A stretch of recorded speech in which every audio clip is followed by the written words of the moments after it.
आपका मेज़बान मियां ताहिर हाजिर खिदमत है। मेरे साथ तशरीफ़ फरमा हैं इस प्रोग्राम के रूह रवां हमारे उस्ताद और मुरब्बी और इस प्रोग्राम की जान और रूह रवां मुफ्ती मौलाना मोहम्मद इसाक, जो आपकी तरफ से आने वाली फ़ोन कॉल्स और बराह रास्त पूछे गए सवालात के जवाबात मरहमत फरमाते हैं। अगर आपको भी कोई दीनी, मुआशी, मुआशरती, रूहानी, कारोबारी मसला दरपेश हो और कुरान और सुन्नत की रोशनी के अंदर आप उसके सही और बरवक्त हल के मुतलाशी हों, तो हमारा टोल फ्री नंबर नोट कर लीजिए 0800-11-777। जी मौलाना, हमें सबसे पहले एक तहरीरी सवाल मौसूल हुआ है, वो आपकी नजर कर रहे हैं। जी कॉल लेने पे। जी अस्सलाम वालेकुम। वालेकुम सलाम। जी भाई, ये मैंने पूछना था। कहाँ से बात कर रहे हैं आप? ये फैसलाबाद से बात कर रहा हूँ। जी फरमाइए। ये मुफ्ती साहब हैं? जी मुफ्ती साहब हैं। उनसे पूछना था कि क्या तमाम सहाबा जन्नती हैं कि नहीं? तमाम सहाबा किराम जन्नती हैं या नहीं? हाँ जी। ये सवाल इससे पहले भी मेरे भाई गुजर चुका है। कोई पता नहीं कि आप लोगों को अपनी फिक्र की बजाय सहाबा किराम के बारे में क्या फिक्र लायक है। अल्लाह ताला उनको जन्नत में ले जाएगा, आप अपनी फिक्र करें। ये सवाल कई बार आया और मैं नहीं समझता किसी को जरूरत है।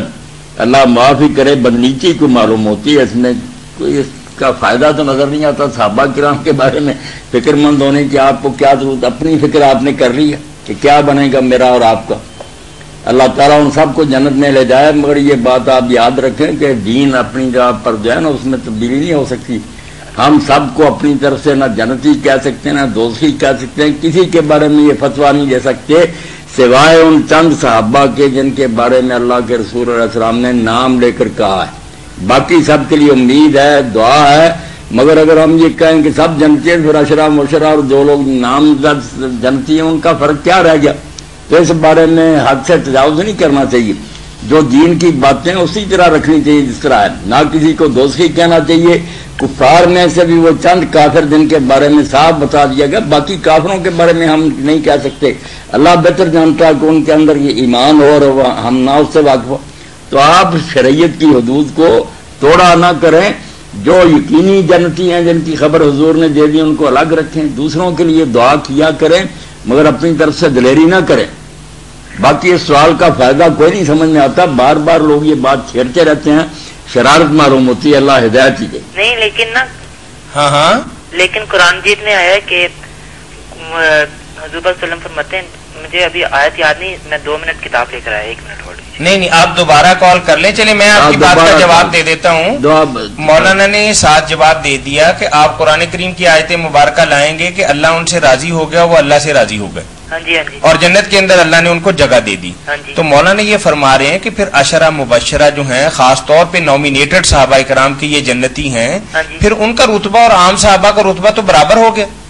नहीं, बराबर की बात नहीं, जन्नत की भी तो मुख्तलिफ हैं, दर्जे हैं। अशरा मुबशरा का बात लंबी हो जाएगी। शुरू में बात झगड़े में पड़ गई। रजी अल्लाह अन्हु व रज़ू अन्हु जहाँ है ना वहाँ निकाल कर देख लें। 3 गिरोह हैं हुजूर के साथियों के। आप लोग सिर्फ एक पढ़ते रहते हैं, वो है उन लोगों की, सारे मुहाजिर अंसार भी नहीं, मुहाजिर अंसार में से बस साबिकून अव्वलून मिनल मुहाजिरीन व अंसार, उनके लिए रजी अल्लाह अन्हु व रज़ू अन्हु। दूसरा गिरोह साथ ही आया कि मदीने वाले और इर्द गिर्द मुनाफिक हैं जिनको या रसूल आप भी नहीं जानते। तीसरा फरमाया कि वो लोग मिले जुले काम करते हैं। तीसरे सहाबा वो है खलतु अमलन सालिहन व आखिरा सय्य, कुछ अच्छे काम को बुरे, उनके बारे में बिल्कुल नहीं कहा कि उनको जन्नत है या वो रजी अल्लाह अन्हु। उनका यही कहा कि शायद अल्लाह उन पर रहम कर ले। बस ये तीनों आयतें इकट्ठी निकाल कर दे। आप बहस ना करें, सूरह तौबा पहले निकालें, पढ़े, आपकी आंखें खुल जाएंगी। हम फैसला ही नहीं कर सकते कि कौन सहाबी है या कौन नहीं, इसका ही नहीं फैसला हम कर सकते। क्या पूछ रहे हैं आप? नहीं, आप कुरान करीम की वो आयत देख लें, फिर तौबा निकालें, पढ़ने के बाद फिर पूछें कि वो 3 गिरोह कहाँ गए। ठीक है ना जी? ठीक है, पढ़ने के बाद बात करें। जी जी। तहरीरी सवाल मौलाना हमारे पास मौसूल हुआ है और आम रोजमर्रा जिंदगी के अंदर ये वाकयात होते हैं जी। वो कहते हैं कि मेरे एक अजीज ने मुझे 1000 रुपया दिया कि फलां जगह से फलां चीज 1000 रुपए की मिलती है। अब वही कॉल लेंगे मौलाना। جی السلام علیکم. وعلیکم السلام حضرت, کی حال ہے؟ جی قصور سے بات کر رہے ہیں؟ جی جی جی ماشاءاللہ, آپ کی تیسری کال آ گئی ہے تو مولانا آپ تشریف فرمائے ہیں, فرمائیے کیا پوچھیں گے؟ پوچھیں میرے بھائی. میں یہ پوچھنا چاہتا ہوں کہ حیضہ جو ہے وہ زبانی قرآن پڑھ سکتی ہے؟ حیضہ قرآن زبانی پڑھ سکتی ہے. ٹھیک ہے, بڑی مہربانی جی. جنبی نہیں پڑھ سکتا, حیضہ پڑھ سکتی ہے. اچھا, اور فرق کی وجہ بھی جو ابن قیم رحمۃ اللہ نے بیان فرمائی, بڑی میرے پیارے وہ عمدہ بات ہے کہ جنبی جو ہے نا اس کو کوئی مجبوری نہیں, وہ اٹھے اور غسل کر لے. جی جی. مگر حائضہ جو ہے فطرتاً مجبور ہے, کئی دن وہ بیچاری غسل نہیں کر سکتی, اس لیے اس کو اگر روک دیں تو وہ قرآن مجید ہی اگر کچھ اس کو یاد ہے بھول جائے گی, تو اس کو اجازت دی ہے امام مالک نے اور ابن قیم نے اس پر بہت تفصیل سے لکھا. صحیح بات یہی ہے کہ جنبی غسل کے بعد پڑھے اور حائضہ ویسے ہی پڑھ لے تو اللہ مہربان ہے. ٹھیک ہے, یعنی ہاتھ وغیرہ نہیں لگا؟ نہیں, ہاتھ نہیں لگا. ٹھیک ہے, بہت شکریہ بھائی آپ کا. شکریہ. السلام علیکم. وعلیکم السلام ورحمۃ. جی وہ کہتے ہیں کہ میرے ایک عزیز نے مجھے 1000 روپے دیا کہ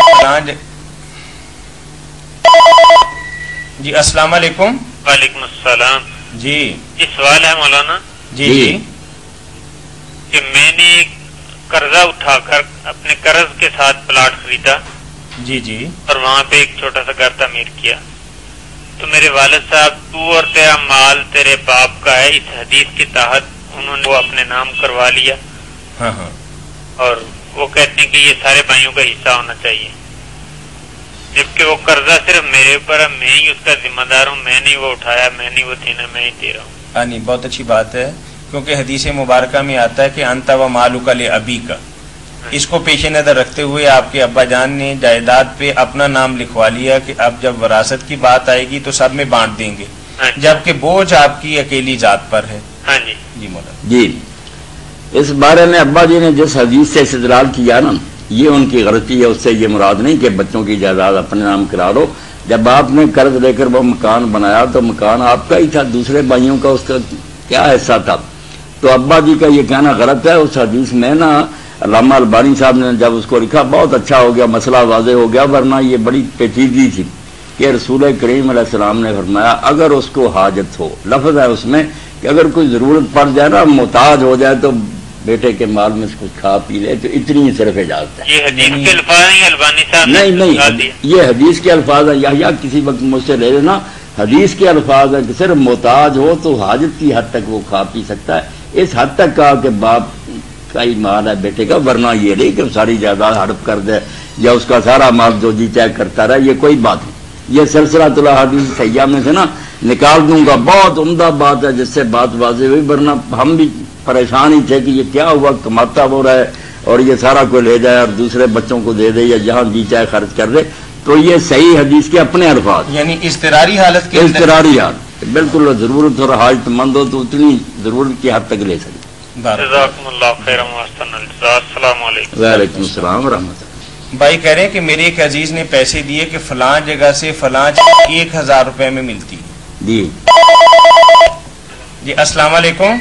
السلام علیکم. جی جی وعلیکم میں السلام. فیصل آباد سے مسز قمر بول رہی ہوں. جی فیصل آباد سے بول رہی ہوں. جی میں جی فرمائیے بہن. مجھے سوال پوچھنا ہے آپ سے کہ میں نے کچھ اپنا تھوڑا پیسہ دبئی میں اپنے خرچے کے لیے ایک فلیٹ میں انویسٹ کیا ہوا ہے. جی جی تو اس فلیٹ کی جو قیمت ہے اس کے اوپر مجھے زکوٰۃ ادا کرنی چاہیے یا نہیں؟ نہیں, فلیٹ کی قیمت پر میری بہن آپ کو نہیں زکوٰۃ دینی چاہیے. فلیٹ سے جو کرایہ وغیرہ آپ کو وصول ہوتا ہے نا, ہاں جی, صرف اس پر زکوٰۃ دینی ہے. اور اس کے اوپر جو مجھے اپنے خرچے کے لیے وہ انویسٹمنٹ کی ہوئی ہے. نہیں, بے شک کسی غرض کے لیے کی ہے, جو آمدنی وہاں سے ہوتی ہے نا آپ کو صرف اس پر زکوٰۃ دینا ہے. باقی اس فلیٹ کی قیمت نہیں لگانا, نہ اس پر زکوٰۃ دینا. وہ تو اگر کبھی بیچ دیا جائے, آپ فروخت کر دیں, پھر اس کی قیمت پر لگے گی زکوٰۃ. اب تو آپ کی ملکیت ہے, اللہ قائم ہی رکھے. صرف اس سے جو آمدنی آپ کو ہو رہی ہے نا کرایہ وغیرہ, اس پر زکوٰۃ دیں. اللہ قبول فرمائے, مہربانی. وہ کہتے ہیں کہ مجھے 1000 روپے دیا اور ساتھ بتایا کہ فلاں جگہ